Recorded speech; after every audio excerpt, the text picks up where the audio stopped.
सबको जय मसीह की। परमेश्वर के सारे मार्ग पर चलना, परमेश्वर के सारे मार्ग पर चलना। परमेश्वर का वचन कहता है व्यवस्था विवरण अध्याय 5 वचन 32 में, जिस मार्ग पर चलने की आज्ञा परमेश्वर ने तुझे दी है उस सारे मार्ग पर चलते रहो कि तुम जीवित रहो और तुम्हारा भला हो, और जिस देश के अधिकारी तुम होगे उसमें बहुत दिनों तक बने रहोगे। तो सिंपल शब्दों में अगर हम परमेश्वर के आधे अधूरे मार्ग में नहीं बल्कि सारे मार्गों पर चलते हैं तो हम बहुत दिनों तक बने रहेंगे, उसके अधिकारी बने रहेंगे और जीवित रहेंगे। परमेश्वर के सारे मार्गों पर चलना। क्या पति पत्नी आधे अधूरे मन से पूरा जीवन चल सकते हैं? नहीं। और क्या माता पिता और बच्चे आधे अधूरे मन से चल सकते हैं? नहीं चल सकते। उसी तरह से प्रेमी और प्रेमिका अगर आधे अधूरे मन से चलेंगे जीवन के रास्ते पर तो वो कभी भी सफल नहीं हो पाएंगे। उसी तरह से एक मालिक और दास अगर आधे अधूरे मन से चलेंगे, मिल बर्तन कर नहीं चलेंगे तो वो भी सक्सेस नहीं हो सकते। उसी तरह से सोचो ना, एक फौजी अपने साथ सारा सामान लेकर चलना पड़ता है, एक फौजी को अपने साथ सारा सामान लेकर चलना पड़ता है।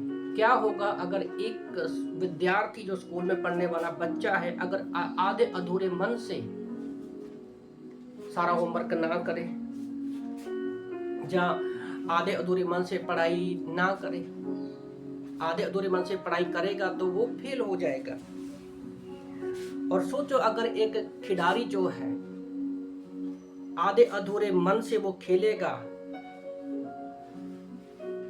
और पूरी सामर्थ्य के साथ नहीं खेलेगा तो वो क्या है, कभी भी नहीं जीत पाएगा। क्रिकेट मैच मुझे ज़्यादा पसंद तो नहीं है, बट बचपन में जब मैं पाकिस्तान और इंडिया का मैच देखता था तो वहाँ पर मुझे एक चीज़ बड़ी अच्छी लगती थी कि इंडिया की टीम हो या पाकिस्तान की टीम हो, दोनों टीम अपना आधा अधूरा नहीं बल्कि पूरा सामर्थ्य लगा देते थे ताकि हम जीते, कहीं हार ना जाए। और उससे ज़्यादा अपने सारे काम धंधे छोड़कर देश के लोग थे। इंडिया और पाकिस्तान के ज़्यादातर देखते हैं कि लोग अपना जो है काम छोड़कर पूरी रीति से सारा फोकस खेल पर लगा देते हैं कि कौन जीतता है। तो ये एग्जाम्पल मैंने वर्ल्ड के लिए, संसार के लिए सोचो तो हम परमेश्वर के पीछे कैसे चलते हैं या हमें परमेश्वर के पीछे कैसे चलना चाहिए। मूसा हमें दिखाता है व्यवस्था विवरण अध्याय 5 वचन 22 से 33 तक जब वचनों को पढ़ते हैं तो मूसा यहाँ पर लोगों को परमेश्वर के साथ चलने के लिए बताता हुआ नजर आ रहा है। उसी तरह से जब हम पढ़ते हैं व्यवस्था विवरण अध्याय 10 वचन 12 में तो वहां पर भी परमेश्वर कहता है कि परमेश्वर हमसे बाहर, परमेश्वर जो है हमसे बहुत कुछ चाहता है। क्या चाहता है? कि हम परमेश्वर के मार्ग, सारे मार्ग पर चले, हम परमेश्वर के सारे मार्ग पर चले। दूसरा, उसका भय माने, उसका भय पूरी रीति से माने और उससे हम प्रेम रखें और अपने पूरे मन से, सारे प्राण से हम परमेश्वर की सेवा करें। व्यवस्था विवरण अध्याय 10 वचन 12 में हम इन वचनों को देखते हैं। उसी तरह से हम देखते हैं यिर्मयाह की किताब अध्याय 7 वचन 23 में कि पूरी रीति से परमेश्वर के वचन को मानो। क्या होगा अगर हम परमेश्वर के वचन को आधा अधूरा मानेंगे? आज सबसे बड़ी प्रॉब्लम पता क्या है? जो लोग परमेश्वर के वचन को नहीं जानते वो इतने खतरनाक नहीं है, सबसे ज्यादा खतरनाक वो लोग हैं जो परमेश्वर के वचन को आधा अधूरा जानते हैं। तो क्योंकि परमेश्वर हमारे साथ अधूरा नहीं है। क्या परमेश्वर हमारे साथ अधूरा है? क्या यीशु मसीह ने क्रॉस पर अपना आधा अधूरा जीवन दिया? यीशु मसीह पूरी रीति से धरती पर आया, ऐसा नहीं है कि उसका एक पैर स्वर्ग में था और एक पैर धरती पर था। और वो हमारा परमेश्वर ठहरेगा।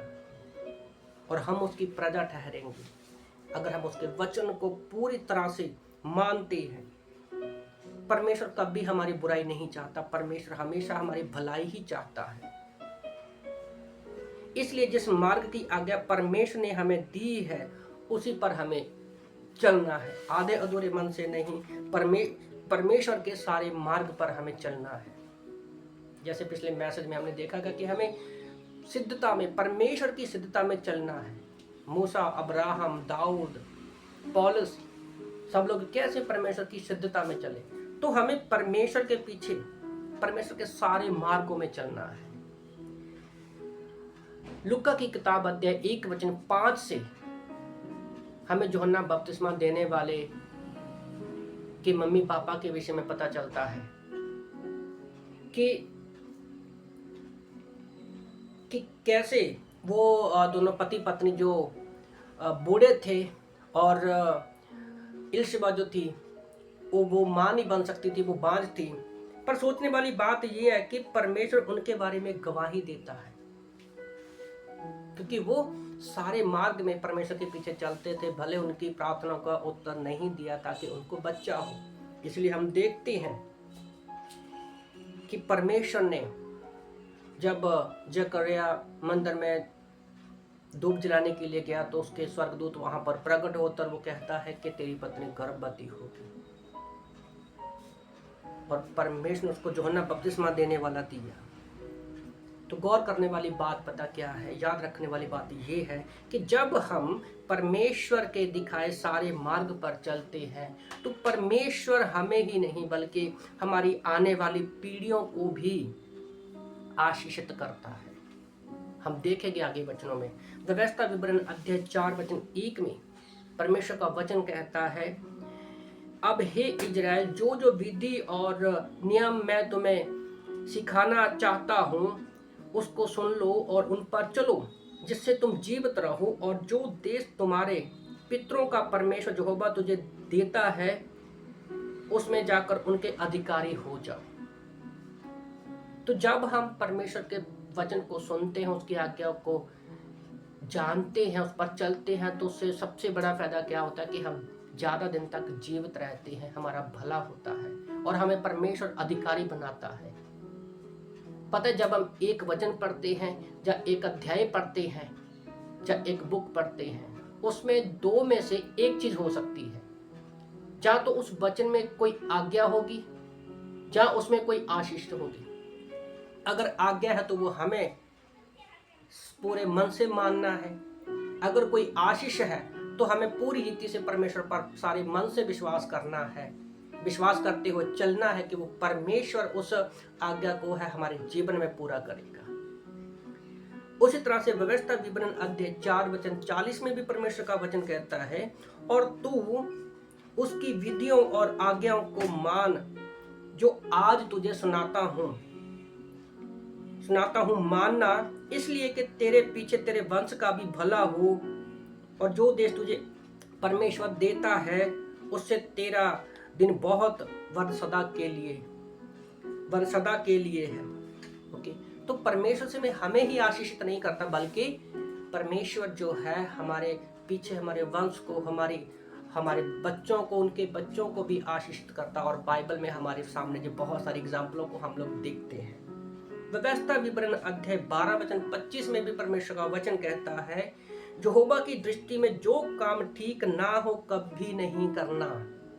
हमें परमेश्वर के सारे मार्ग में चलने से बहुत सी चीजें जो हमें खींचती हैं वो ये है कि हम परमेश्वर ने जो हमें काम करने को नहीं बोला है, जब हम उन कामों को करते हैं।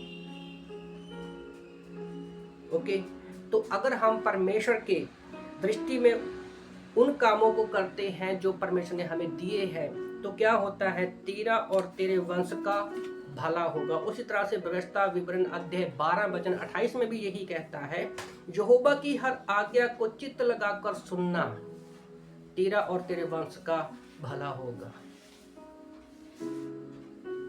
तो परमेश्वर के वचन को, आज्ञा को चित्त लगाकर सबसे पहले सुनना बहुत जरूरी है। तो परमेश्वर सिर्फ हमें नहीं, हमारे वंश को भी आशीष करता है, वो उसकी भी भलाई चाहता है। अफिसियों की किताब अध्याय 6 वचन 1 से 3 में लिखा है कि माता पिता के आज्ञाकारी बने रहो, इससे तेरा भला होगा और तू बहुत दिन तक जीवित रहेगा। तो जब हम आप धरती पर रहते हुए अपने माता पिता की आज्ञा में रहते हैं, उनकी बातों को मानते हैं, पूरी रीति से उनको समर्पित रहते हैं, वो हमें सारी चीजें देते हैं, तो यीशु मसीह तो हमारा स्वर्गीय पिता है। तो हमें उसके पीछे किस रीति से चलना चाहिए?